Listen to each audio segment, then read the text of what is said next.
if you feel like you're gonna stay here in this body, we're going to praise the Lord. You know, so that's how I encourage Say my. that a little louder. Say it again. The people in the back. For the people in the back, you have to speak to that illness. Speak to Yeah. that illness. Hello and welcome everybody to another edition of Overcoming Illness. So excited tonight to have my guest tonight. We almost had some technical issues, but she did it. So I'm Paula Denoncourt, your host, founder, and CEO of Enrich Your Health. I am a holistic health coach. I do one-on-one coaching, group coaching, speaking engagements, and now my own TV show. I have digital ebooks and recipe books for people that need to eat like gluten-free, dairy-free, nut-free foods that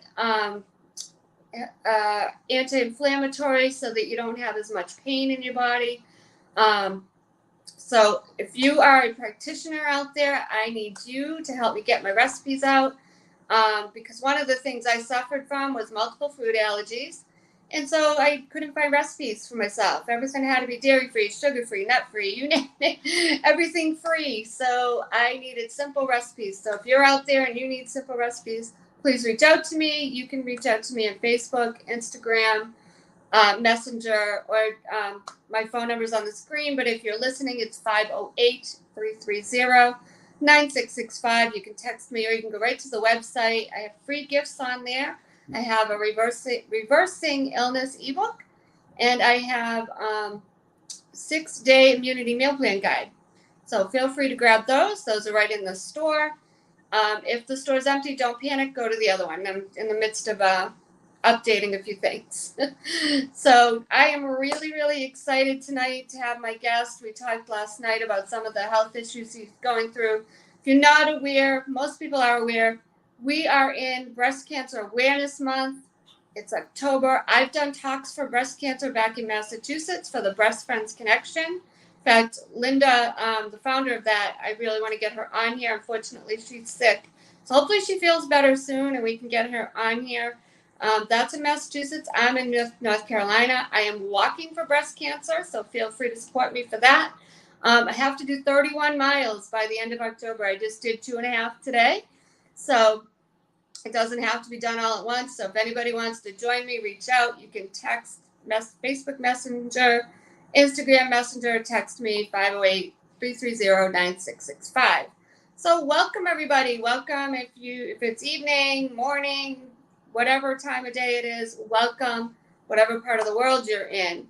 So I see Nicole is on. Nicole, thank you for being on and thank you for helping me find my guest tonight. Very much appreciated. And I do want to add that also I am looking for more guests. I'm looking for sponsors. If you're looking to get your business known out there, we can advertise your business on the show. So welcome, and I welcome Monica as well. So I am just so excited tonight. So with that, I am going to introduce my guest. Our guest is Antoinette Suzette Ates. She is a servant of the Lord, an elder, apothecary, mother, grandmother, president of Mission Society. She's a psalmist, songwriter, office of helps, and of course, most of all, breast cancer survivor and congestive heart failure survivor. So this woman has gone through a lot. She doesn't know me very well, but I too have had some near-death experiences, but I think she's got me beat. If you don't know me, I suffered from multiple food allergies, so I almost died quite a few times from that. So I want to welcome you, Antoinette. Thank you so much for coming on, and thank you for sticking through all the technical issues we had to get you on here. Yes, So thank you, welcome. Paula. Thank you, and good evening. Thank you for Good. having me. You're welcome. And full disclosure before we get started, anything we say here is not medical advice, not meant to treat, heal, or cure any illness whatsoever. Always check with your doctor. So I just wanted to add that.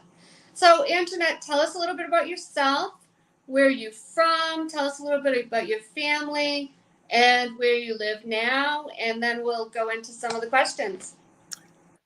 Yeah, so you already noted that I am a servant of the Lord, an elder in my Mhm. church. I'm a mother of two adult girls, women, and I'm a grandmother of three, president of the Mission Society, a psalmist, songwriter, and I have the office of helps. I love helping others. Stand behind the scene. I don't need to be in front, you know? Mhm. And I live in Brooklyn, New York, but I'm by way of Albany, Georgia. That's Oh where I wow. was born, in Georgia. And well, the Lord spare my life. In December, I'll be 67 years old. Well, God bless that. So, and Do the you Lord have a is large? doing great things for me. Yeah. Do you have a large family that you grew up with? I have five. Well, it was five. There's five siblings. I have two brothers, uh, two sisters. One sister passed away Oh. about 20 years ago. My baby sister, but it was Oh. five of us. Mhm. Wow. I have loads of nieces and nephews. Too many to count. I'm sure. I'm sure. Cousins. We won't ask you to count them. No, it's numbered, really. Yeah. But that's Yeah. about the basics for me. Okay. Now, when you moved to Brooklyn, were you young or older? Well, we moved from Albany, Georgia. We first moved to New Jersey, Newark, Mhm. New Jersey, and we Okay. were there for a few years, and then we moved to New York. Okay. Because I've been in New York for like 50, well, yeah, more than Most of 50 your life. years. Yeah, most of my life. Yeah. So you're a true New Yorker. Yeah, I am, by way of Georgia. Yeah, we can't really say much about Georgia for you because you don't No, live there. no, no, no, no. I left Georgia as a little girl, but I think I was like in second grade. Yeah. So you don't Second remember any of grade. it. Not too much. Mm-hmm. I remember some because I know I used to talk a lot in school. When I Gotcha. was little, I used to talk a lot, a lot. You did. Wow. Yes, You're the 'cause opposite of me. I I was have shy. I have my report card from back then. You Like, my do. Oh mother my kept it. goodness. My mother kept it and she gave it to me, and it says on there, I would do, I'm doing well, but the only thing, I was very talkative. And that's kind of strange because as an adult, I was never really talkative. Wow. I just be Yeah. keeping myself. You're opposites. Yeah, I but was I shy. learned to speak up now. So that's Yeah. about it for me. And you don't mind the cold in Brooklyn with the snow and everything and all that good fun stuff? Nah, we're used to it. I moved Yeah, I moved away from it. I lived in Massachusetts. Now I'm in North Carolina. Oh, okay. Yeah. But it gets cold here, right? It does get cold here. I thought it'd be a lot warmer in the winter. I thought it'd be more like, 50s, 60s. Oh no, it's a battle, with the heat because it's cold in the mornings. In the Mhm. winter, I call it like a mild winter. Yeah. Like you're not getting the snow and the ice, but yeah, it's not sit by the pool weather. It's quite chilly. Well, Yeah. I love New York. I love New York. Everything, especially the borough that I'm in, Brooklyn. Mm-hmm. It's a 24/7. You can get whatever you want That's in awesome. Brooklyn. Mm-hmm. Yeah, New York is. I went to New York for school. I went to the New York School of Integrative Nutrition, and I was in Upper West Manhattan. I loved it. I loved walking around New York, walking everywhere. I loved it. Yeah. Yeah, it was great. So let's talk a little bit about what you've gone through and how you can give some people some tips on how they can deal with something they may be going through at home. Okay. So let's go with the first health problem that you had, and that was breast cancer. So tell us about your journey of learning that you had breast cancer. How did you figure out that you might have breast cancer? What was your reaction? So tell everybody about that. Let's just go into that, like, paint us a picture of what was going on. Okay, so I was, I was had a normal life, going to work, school at that time. I was going to school also. And I began to notice when I would wake up in the mornings, my breast would feel like it was like pinging, like there was something, And then I figured, I really didn't think it was anything that great, but it kept happening. And, I had that, it was like a throbbing, banging kind of thing. Right. And I was like, oh, maybe because I sleep face down, maybe that's, maybe that's why my breast was like that. But then I started sleeping on my side. And one morning when I got up, it felt like my pajama top was wet. And I was like, oh, what is going on here? So when I got up out of the bed and I I have like my closets have mirrors on them. So I went and I stood up in front of the mirror and I could see it was blood all on my pajamas. My pajamas was a light pink color. And right away I started to get, anxiety started to take. I was like, what is going on? And then when I went into the bathroom, I took off my pajama top, and then the blood was coming out of my nipple. Yeah. Wow. And then I knew that, and then it was throbbing at the same time. So that's the way I first began with that. So I called my doctor and they told me to come in right away that day. I didn't go to work. And I went into the office. My doctor, he checked me out and everything. And then he left me in his office to go. He says, I'll be right back. I'm going to go upstairs to the surgeon. And I was like, the surgeon? Oh, wow. Why is he going up to he said, I want to go talk to the surgeon. So he did that. He came back. And he said that we're going to go upstairs to the surgeon. They're going to do a biopsy right then. They didn't even have me come back. They said, because with things like this, you have to work quickly, So he really knew what was going on, but he wasn't the one to tell me, my medical doctor. So when I go upstairs to the surgeon started to explain what was going on with my breast and what they were going to do. They were going to do a biopsy, they want to, test it. So they did all of that and everything. And then I went home, got up the next day I went to work, and then I received a call. The nurse called me and says, Miss Antoinette, the doctor wants you to, if you can you come into the doctor's office today? She said, you need to get here immediately. Wow. Like that, right? So it only took like 24 hours for them to get the result. That was really quick. That was really quick, right? So now I get up, I told my boss, look, I have, I'm sorry, but I have an emergency.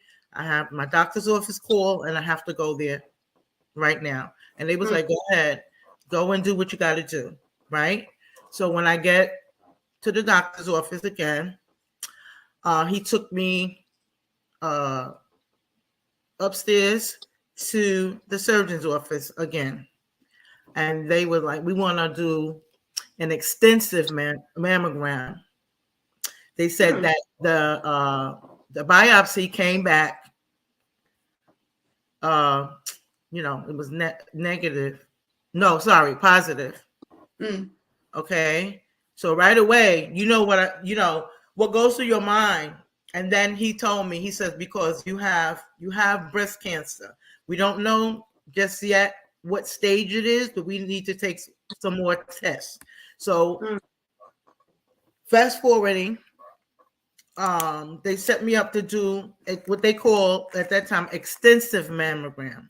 It wasn't like your regular mammogram that we take, you know. So I went downstairs to the area. They started taking the photos and the this and that. And every time they would do the x-rays and whatnot of it, they would get on the phone and some way put it through the computer so the doctor could see it. And then he would say, okay, I need you to do another one and let her position herself this way or that way. So they did about 6 or 7. So finally, when he said, okay, we have enough. And I went back upstairs. And then that's when they told me it was stage 4. Wow. I broke down, Yeah, which of is course. normal. Started crying because the first thing you think about is when they tell you you have any type of cancer, is that, oh God, I'm going to die. Mm-hmm. And I really thought I was going to die. But thank God, the surgeon is a Christian. And he told me, he says, Antoinette, go ahead and cry. It's okay to get it out. He says, but he says, I feel that, you're a Christian. He asked me, he says, are you a Christian? And I was like, yes, I believe in God. Like that. So he started talking. He says, well, I am also. He says, but I'm a doctor, a surgeon. But he says, we know who we put our trust in and our faith in. He said, because God allows, him as a doctor to help the patients heal. And he said, it's okay to cry because the first thing you're going to think about is that you're going to die. But he says, you're not going to die. That's what he told me. He says, as long as you believe and have faith in Jesus. Yeah. He said, you may have to go through what you got to go through, but eventually you're going to come out of it. And at that moment, I dried up all my tears. Right? I did not cry again. Wow. Okay. And I know that when you were coming on the air, you had a pastor there that was talking about you have to speak it. That's what went on at our service today. That we are healed, but you have to open your mouth and you have to speak it. Yep.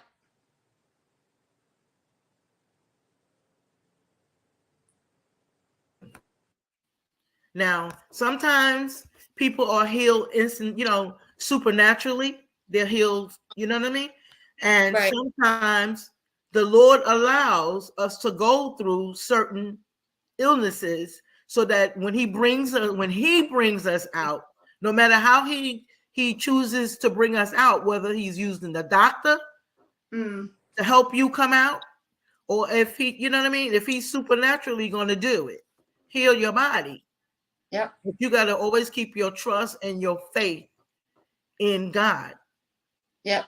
And you must speak it with your mouth. So from that, they said that, it was, very aggressive, the breast cancer, because I was already in stage 4. And, when they say you have stage 4 cancer, they was like, nobody survives that. I was like, well, I don't know about nobody, but I'm going to be the first one because I'm going to claim it. Yeah. That I'm going to be healed, whether it's through the doctors. Because I asked the Lord, I said, please, number one, please give me doctors that care about me. Yeah. Please give me doctors.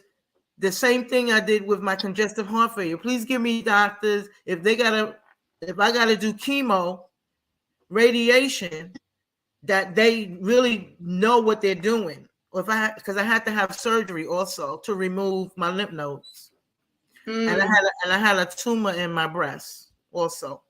So they did that at the same time when I had the surgery for that. But God was with me, and at that same time they had put the port in my chest because I was going to have to take chemotherapy, 6 sessions of potent chemotherapy. And my oncologist told me, he said, it's a 50-50 chance when you take chemo. Wow. You could die. You could 50% you could die, and 50% you can live. It's just like basically a chance that you're taking. Mm-hmm. Because I could have said no, I'm not, I don't want to do chemo. Because I said, once you do chemo, or your hair is gonna fall out and all that stuff, which it did. All my hair fell out. No eyebrows, no eyelashes, no nothing. Oh wow, you lost it all. I was completely bald. When I started the chemo, my first session, I was very, very ill from the first session. But after, telling the doctor what was going on, they gave me something through the next session. They gave me something through my IV to help me, because I was like very nauseous and everything tasted like chalk or cotton. It felt like metal was in my mouth, my tongue. Yeah, no matter how much I brushed my tongue, it washed out my used mouthwash, gargle, or none of that. It didn't help me. So I went through 6 sessions of chemo. Once I finished the chemo, plus I had in between that I had prior to the chemo I had surgery to remove lymph nodes, the tumor that was in my breast, and to put a port in my chest because I would be taking chemo. So I started taking the chemo. The first session I was very sick. Second session I was okay. Up with the second, third, fourth, and fifth, but and doing all that time, I didn't stay home. I went to work.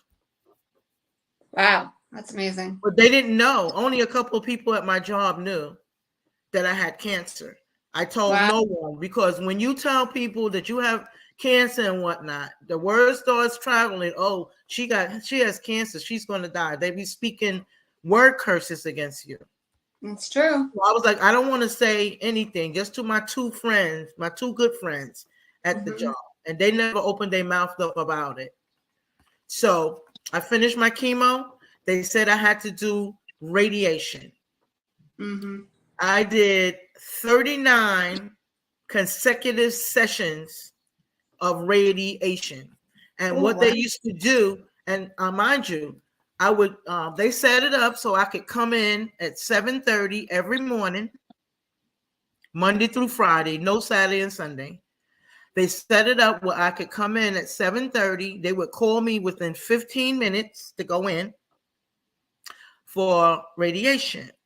But even before the radiation can be done, there's another process you got to go through where you go into this room. And it's really cold in there, and you have to lay on the table. You're undressed and everything, because what they have to do, they're gonna scar you for the area where you're gonna have the radiation. Oh wow! They don't just take you in and do radiation, because you could die. They have to pinpoint the area of where the radiation is going to go. So what they did, I had to lay on a table in a cold room, ice cold room. I had to lay on the table for 1 hour, and I had to be still. I could not move. They said once they started the process of scarring the area, which they put, it was like a little pen, a needle. When you I was like a pen tip. And they started to go around the area of the breast where the radiation was going to take place. And that scarring is like somebody scrape you and you start to bleed. It started bleeding because it made a circle. And they told me, if you move during the procedure, we'll have to start all over again. Ouch. I'm telling you, I never prayed so much on that table in all my life. I can to keep imagine. still, because at that point I wanted to, everything starts bothering you. You get an itch over here, you want to scratch, you got tears coming out, you can't move, can't even wipe your face, nothing. And it's like everything was itching, my foot, my leg, Oh everything. my And I God. was like, Lord, please just let me, I got a few more minutes more, please don't let me move. Because what they would do during the process, they take pictures before, pictures during, and they take pictures after. Now, after they finish the scraping, I made it through the 1 hour. They come and they take this marker like a Sharpie, and it's black, and they outline where they scraped, because the blood is still oozing out. And once Did they you feel outline, it? huh? Did you feel it or did they numb it? No numbing. No, ma'am. Ouch. It was not. I was not numb. Oh. It's only God that kept me on that table like that. Oh my God. I Yeah. mean, really. Yes. And then finally, they was like, "Okay, you did good, and we're gonna you know, we're gonna they put some kind of ointment on there, right? And then the bleeding stopped, but the outline around my breast was a big black circle. And from there, they made the appointment for me to come in the following week to start my radiation. And every morning I would go in at 7:30 because they knew I wanted to go to work. After I did my radiation treatment, I did not want to go back home because I didn't want to go home. I wanted to go to work. I wanted to keep my mind busy, keep myself busy. I didn't want to stay home and then be dwelling on, my cancer. Right. Because that's how the enemy, that's what he wants you to do. Right. To sit and dwell on it. Right. And he'd be like, well, okay, so you believe in God, you believe in Jesus. So where is he now? Why do you have cancer? Why are you going through this? Why doesn't he heal your body? But he was healing my body just in that manner, because without me going through all of that, I wouldn't be able to be on here to talk to you about it and Right. to give my testimony every chance that I get. Amen. Now, after I did 38 straight days of radiation. My 39th day was on when 9/11, when the planes hit the tower. I was supposed to be doing my final 39th session of radiation, and I couldn't do it because the planes had hit the towers and stuff, and everything was all crazy. So they gave me an appointment to come back in 3 weeks to do it. Otherwise, I would have did 39 consecutive days. So I did 38 consecutive days. Then I had a space of 3 weeks, and then I went back and completed my 39 sessions of radiation. So let me interrupt for 1 minute. Yes. Think about the number 39. What does the number 39 pertain to with Jesus? I believe it was the stripes he took. Yep. By his stripes you are healed. Yes. 39 stripes. 39. Yeah. And it was on 9/11 when I was supposed to get the 30, my 39th session. But I went to work and I had to tell I didn't tell them when I was diagnosed with the cancer. Right. Only my 2 friends at work, my trusted friends. And I had to tell them, my job, that I would be coming in late every day for 39 days. And then I had to tell them I had breast cancer. And they were like, my boss was like, well, why didn't you let us know? Right. You were going through all of this? I said, I didn't want to, because I didn't want it to spread around the office. Excuse me, that I had cancer, because some people, they have the devil in them. Right. They only think the worst. They think the worst for you. Right. They never compliment you. They never say anything good. It's always something negative. And I didn't want that. I didn't want any negativity, because I knew that the God that I trust and believed in was going to heal me. Yep. How he chose to do it, that was his choice. Right. Okay, so I finished my radiation treatment and everything, and I go to see my oncologist for my, my follow-ups and whatnot. And then they put me on this pill called from, I think it's what was for I forget the name now. Start with a T. And Was then it tamoxifen? tamoxifen. My mom was on that. Yes, ma'am. Tamoxifen for 5 years. And then after that, they said, well, there's a better drug that came out that we feel that it's better for you because you're progressing so well, after having, stage 4 breast cancer. So they gave me another pill called Femera for 5 years. Took that. Everything was going fine. I was okay. But what happened is, every 3 weeks I would have to go in to the oncologist's office, but the nurse would do it. The cancer nurse, she would flush my port that was in my chest, right? Mm-hmm. And so they kept that in for a lot of years because they said that you never know if you will have to get chemo again, the port would be there. Some doctors, they'll remove the port from the patient, but my doctor didn't. He felt that just in case, if I wouldn't, he said, I don't think you will need it, but just in case. So they left it in. I left that in like another 5 years. And I developed a blood clot at the tip of the port. When I was scheduled for them to remove the port, right? Finally take it out, because you have to have surgery to take it out. I got sick at work. I started swelling. And my friend was like, Antoinette, your face is swelling. Look, I'm looking at you and you're just blowing up.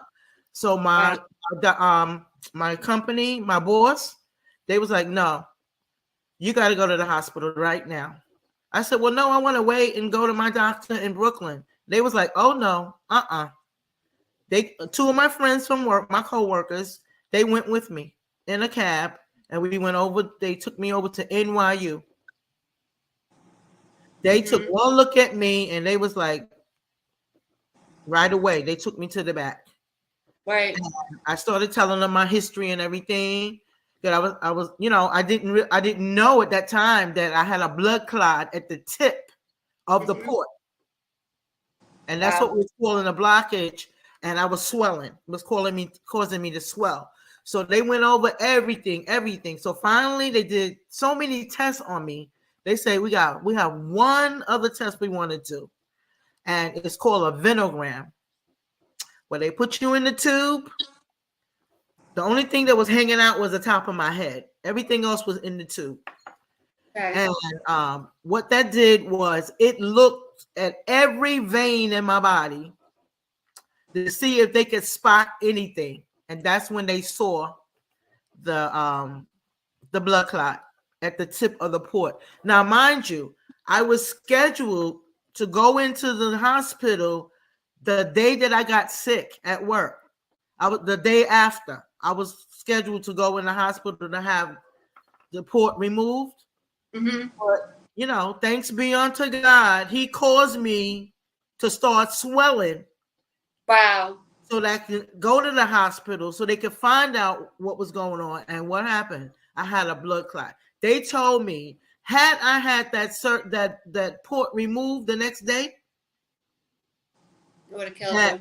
I would have probably died, because the blood clot would have moved, and it probably would have gone to my brain, to my lungs, to my liver, to my heart. Yeah. Blood clots, joke. I know people that have died from them. Yeah. Yes, ma'am. And what they did at NYU, they gave me a heparin drip. I was there 7 days. They broke up the blood clot, and they removed the port. I didn't have to go to my other surgeon. But they said that thank God that you didn't remove the port with the blood because you didn't know you had a blood clot. And after that, I was feeling so much better from that. And then, a little while later, my oncologist, I went for my follow-up and everything. And he was like, well, we're going to take you off of all the medication because they said we don't see anything, and they said your progress is so good that we've never actually seen that with a person that has stage 4 cancer. Did you have your breast removed or no? No, I didn't. They said that I could have if I wanted breast reconstruction if I wanted, but no. And if I wanted it to remove, it's still a fit. Your cancer can still come back even if you remove your breast. Absolutely. It just come back in a different place. Yep. I've known people that had cancer that happened to, Right. So it was my decision not to remove my breast, and I did not have breast reconstruction. That's why I have, one of my breasts is larger than the other. Mm-hmm. So sometimes I think about it that, I regretted maybe not doing, I should have done that, but it doesn't bother me. Yeah, good. It doesn't bother me. But thank God that he brought me through that. And then, and then I had my family, my church family, they were constantly keeping me in prayer and surrounding me with love. That's And awesome. that's what counts. You know what I How mean? old are you? Yeah, let's back up a little bit. Then we'll talk about the congestive heart failure. Yes. How old were you when you developed the breast cancer? 43. I think I was 42, 43 years old. Wow. And what is the age now for the mandatory mammogram? Is it 55? For I believe it's 50. Oh, is it 50 now? Yeah. I believe Wow. it's 50. Is it, you know what? I want to say 45. I'm not sure, to be honest. Because Anybody who's watching, if you know, go ahead. I believe it's 45. Okay. Because they said Wow. so many women have developed, are developing breast cancer and different, so they need to I believe it's 45. Because I have one of my youngest daughter, they because I have breast cancer, so my daughters don't have to go get checked regularly. Right, they're susceptible to be in the family. Yeah. Yeah. So they, my youngest daughter, she's 39, and my oldest daughter is 48. So they go on a regular Okay. to do mammograms. Even though my daughter's 39, she still does the mammograms. And Kimmy Grader says then before 40. Yeah, it's Oh, Kimmy Gale. Yes. That's one of my friends. Well, welcome, Kimmy. Thank you for coming on. If family history 35, she says. Oh, okay. Yes. Yeah. Yeah, I knew somebody when the very first time I've heard of somebody getting breast cancer. Yeah. She was 25 years old. 25, and she lost her life. She did not get through it. Yeah. Right. And in fact, I don't know if you guys saw today, Suzanne Summers just passed away. Yeah, we saw. I saw that.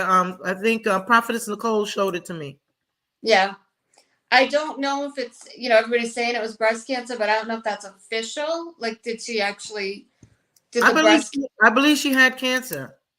She did. She did. Yeah. She had breast cancer, but I don't know if the breast cancer is what took her, or did it develop into something else? I don't know. Yes. She had it a long time, quite a few years. Yeah, quite a few years. But thank God. So you're in your 40s, and then what was it? A few years later, you got the blood clot.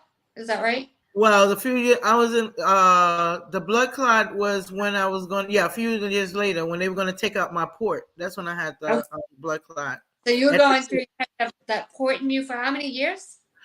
Over 5 years. You had a port in you for 5 years? My Yeah, goodness. I used to go every 3 weeks to go and flush it. Wow. My I mean, oncologist said that he did not want to take it to remove it, that it was safe, that must have right? been so hard to live with. My So I goodness. was like, oh Lord, now I gotta keep this, all kinds of things go to your head, Hmm. But I said, I trusted God so far with my doctors, Right. so I have to continue trusting. Right. So I thank God for that. Yeah. He brought me through all of that because I could have easily have died that day had they taken out that port with the blood clot at the tip. Wow. Had no idea, none Yep. whatsoever. But I tell you, you know, with God, with Christ, you can do all things. Absolutely. He can do all things but fail you. Right. I agree. So that's my journey with the breast with the breast cancer. But Yeah. And I think Christian, you've already addressed this a little bit, but yeah. you said how did it affect your body, mind, and spirit? But it sounds like you just kept having faith in God and Mhm. your prayer warriors from, surrounding you, your family, you had good support. Mhm. So, And I didn't sit back and just not do anything. I went to church, I mhm. served, I was Wow, on, I was on the choir, and I went to work, good for you. Yeah, so I thank God for that because he gave me strength yeah, to go, to go through it. Because I know a lot of people, they have died from it. absolutely. Yep, And I thank God that he allowed me, he healed my body and it's keeping me alive on absolutely. today. So I'm able to tell my testimony to someone. Maybe it'll Okay, help so lift them yeah, up, give them strength. yep, Because we all don't have that strength, don't have that type of mindset. no, no. But I And that's thank why God. I'm thankful to have Yeah. your story. Yeah, Yes, people ma'am. need it. So let's get into a little bit about, okay, how many years later now did you So develop congestive heart and failure? so a few years later, 2009, I started gaining weight. Right. Okay, I didn't know what was, I was like, oh, I gotta cut that, cut out this, cut out that, I'm getting, and I was like, wait a minute, every week it seemed like I'm getting bigger, and what was happening was I was retaining fluids. mm-hmm. I didn't know I had fluid around my heart, and the fluids were not coming out of, exiting my body as they should. Right, Everything was backed up. So that's why I yeah, was swelling. I mean, I was huge. I went, and then I got sick at work. Here we go again. I got sick at work mm-hmm. and ended up going to the doctor, to the hospital where Kimmy Gale, that's on, was a registered nurse there. I Mm-hmm. ended up going there through the emergency. They took me in right away. They kept me overnight because they said I was retaining, they did some tests. I was retaining fluid, and they called the cardiologist to come down to see me. And then Mm-hmm. that same night, and then they put me on a drip of Lasix to release fluids. I stayed Mm-hmm. overnight, and by the next morning, I had lost like about 15 pounds. Wow. It was all fluid. Right. And then the cardiologist came and she talked to me and everything. Yep, that's what I had. Congestive heart failure started then. And this doctor has been my private cardiologist since 2009. I still see her. Oh wow. And I'll tell you, from that time, my heart started to decrease, my heart rate. My Mm-hmm. heart rate got down to less than 8% on about 6 or 7 occasions. No, I was told, my heart specialist told me that it's nobody but God, your faith, that's keeping you going, because I should be dead. Right. Because when your heart rate is that low, when you move your movements, you're walking slow, you're dragging, actually. You're dragging. Yeah. You're breathing hard. I was gonna say your breathing must have been heavy. Yeah. Yes. But I just kept, my mindset was like, I trust you, Lord. And I would sing songs to myself, quote scriptures. Yeah. Healing scriptures. And I'm like, I will live and not die. Yep.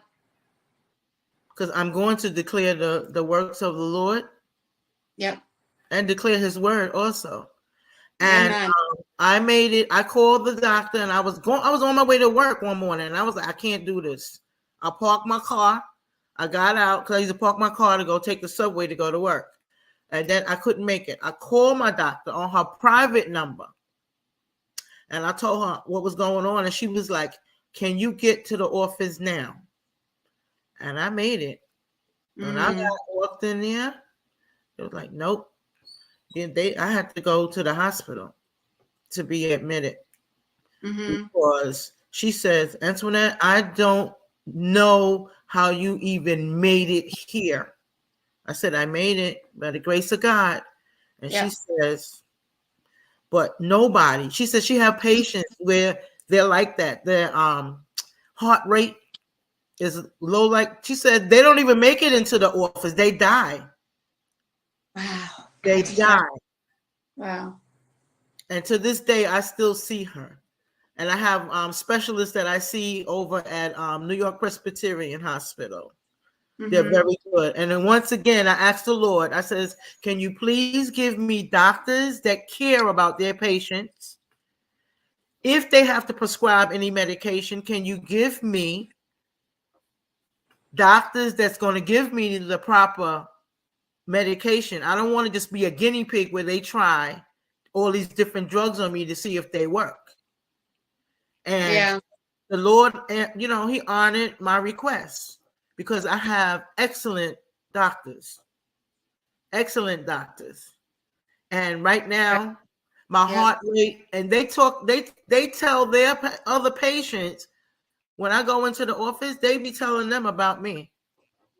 How my heart rate was, less than 8% so many times. And now it is increased. It's almost 50% now. So I thank God for that. Yeah. Hallelujah. I never really had to stop doing what I do until I got sick in 2016. I had to get my heart rate started to drop again, and I ended up in ICU at the hospital. And then they wanted to try to put a line through my neck in the vein. They tried one time, and I tried to explain to them as an issue with on the right side of my body, there wasn't any blood. If you can believe that. Okay, so it had to be all God that was keeping me. I had no blood running through my veins on the right side of my body and my neck and my chest. Okay, and then they came back to do the same procedure again, and then that's when they pierced my lungs. Oh no! I started bleeding internally. I had no idea what was going on because I blacked out. I had to have emergency surgery that same day. Wow. They did not. My brother and my sister and a minister friend of mine was came to the hospital to visit me that Sunday, but they waited until they finished the procedure. And then, because thank God my brother and my sister were there because somebody had to sign the paper for them to do the emergency surgery because I was bleeding internally. Wow. Okay. And they told my brother and my sister that they should call the family, get the family together because they didn't expect for me to live overnight. I had a ventilator, the machine for breathing and everything on. And I began, all I know is when I was out cold, I began to see it was like dark, like at night when the stars twinkle. Mm-hmm. That's what I was seeing. Hmm. It was like I was in a deep sleep, Mm. and that's what I was seeing. Like it was dark, but there still was light because the stars were so bright. Mm-hmm. So I took it as the Lord showing me, you're in a dead situation right now, a dark situation, but there's still light. Mm-hmm. Yeah. Those stars was Jesus. Yeah. Was the stars. I just Wow. didn't realize that until later on when I thought about it. And I Mm. tell people all the time, that's what I was seeing. And they said that I wasn't going to make it through the night. And that morning, I remember because the sun was bright in my room. I was still in ICU, and I could see the nurse in front from my peripheral vision. I could see the nurse, and I started talking with the machines on me, and I startled her, and she was like, "Oh my God!" I was like, "What is? I want to take this off. I don't know what this is. I'm talking with these gadgets, with all these Right. cool stuff on, And she's looking at me. She says, "Well, 1 second, Miss Antoinette, I'm gonna go get the doctor." Right? When she came back, she had like 15 doctors with her in my room. Okay, and the doctor started talking to me, and I was answering her, and they looking at me like, "How in the world is she talking with all that stuff on her, in her mouth, through her nose? How in the world could she be talking? Because with God, everything's possible." Right. Okay, so the Lord showed them that He is a miracle worker because I woke up. They said that I wasn't going to. They said I wasn't going to make it through the night, Right. but I did. But right now, I'm still seeing the doctors for my congestive heart failure. But with the Lord's help and His hand upon my life, I'm still here. And my they call it injection fracture is almost 50% now. So people might say 50%, but you're not 100%. That's okay. I'm still functioning. You're still functioning. You're I'm breathing. still telling my testimony to everybody. Yeah. Whether they want to hear it or not. My church family can tell you. I think people do want to hear it. Every chance I get, I open my big mouth. I used to be quiet. But with Prophetess Nicole that's on, she's a pusher. Okay. Nice. And she would push the heck out of you. Yeah. She would push and push and push. And I thank God for her. Tell people, like a lot of people don't understand this. I try to talk about this. I've talked about it on other shows. Yeah. Tell people how to talk, how to speak, how to tell yourself you're not ill. How did you do that for yourself? Well, I stayed in the Word of God. Yeah. I had printed out scriptures, healing scriptures. Yeah. And positive things. Well, God, you said, because people say, I can't talk to God. You can. Yeah. You can open your mouth and speak it. He hears you. You put it in the atmosphere. Right. I shall not die, but live to declare the word of the Lord. Yep. The Lord is my shepherd. The Lord is my healer. Amen. He's Jehovah Rapha. In Him do I put my trust. Because in all my ways, I acknowledge Him. And that's what I tell people. You have to, it was said today over and over. You have to speak it. It's not hard to speak it. If you can't remember scriptures or whatever, get your Bible. Yep. And just go through it. I mean, go to Google. Yep. Go to Bible Gateway. Google. And you can Google healing scriptures. Right. Scriptures for healing. Yep. Christian scriptures for healing. and it'll be thousands of them.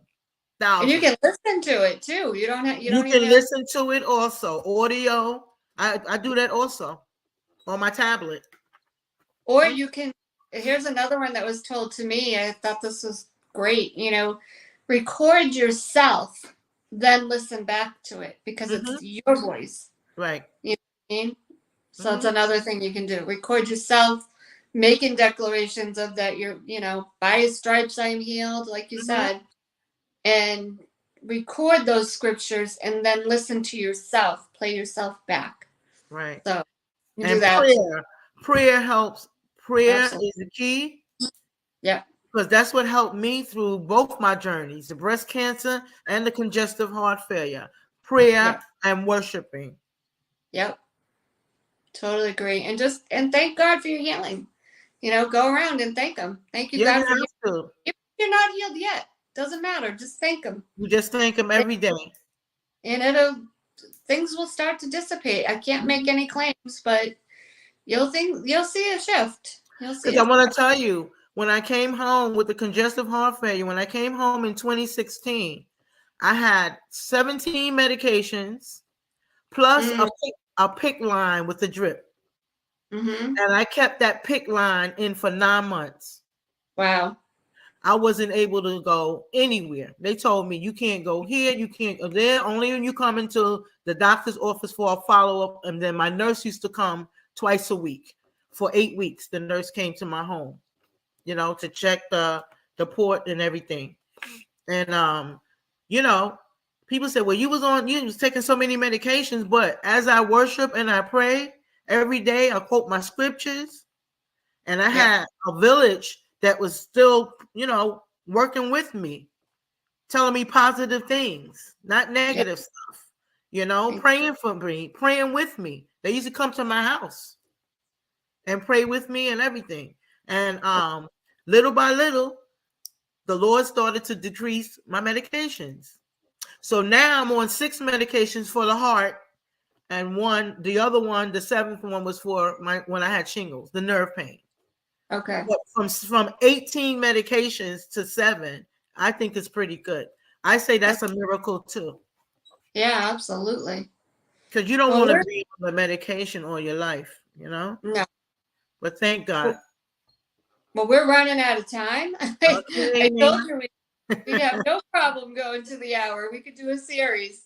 First of all, thank you for being on tonight. Thank everybody that's come on tonight to watch. We appreciate you so much for being on tonight. This has been amazing. Tell everybody how they can reach you if they have something they're going through and they just need someone to talk to, maybe to pray with them, whatever. Well, I'm on Facebook as Antoinette Suzette Eights. Okay. They can, they can connect through me through Messenger. I'll give you my email address, which is asa4776@aol.com. Okay. And I'll also give you my phone number, 917-744-8451. Thank you. You're welcome. Like I said, this has been absolutely amazing. I'm sure somebody out there is going through either breast cancer or congestive heart failure or even maybe another illness, but people need your stories. So please, if you know somebody that, could tell their story and come on here and it could help someone else, please reach out to me through Facebook Messenger, Instagram Messenger, or text me and we'll set something up. 508-330-9665. That's right on the screen. But yeah, this has been amazing. I told you we could do a whole series on this.